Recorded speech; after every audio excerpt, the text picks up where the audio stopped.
উত্তর ত্রিপুরা জেলার পানিসাগর থানার আওতাধীন পদ্মবিল সিলেটি ক্যাম্প এলাকার এক নাবালিকা কন্যা দিনের আলোতেই দুই পিচাস দ্বারা ধর্ষিত হয়েছিল।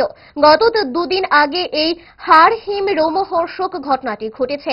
এই ঘটনার খবর ছড়িয়ে পড়তে গোটা পানিসাগর এলাকা উত্তপ্ত হয়ে পড়ে। যদিও নাবালিকার মৌখিক বয়ান শুনে দুই অভিযুক্তকে পুলিশ জালে তুলেছে, পাশাপাশি তাদের আদালতেও প্রেরণ করা হয়েছে। শনিবার এই দুই দোষীর ফাঁসির দাবি তুলে পানিসাগর এলাকায় আসাম আগরতলা জাতীয় সড়ক অবরোধ করে ক্ষুব্ধ এলাকাবাসী। ঘটনাস্থলে রয়েছে বিশাল পুলিশ বাহিনী।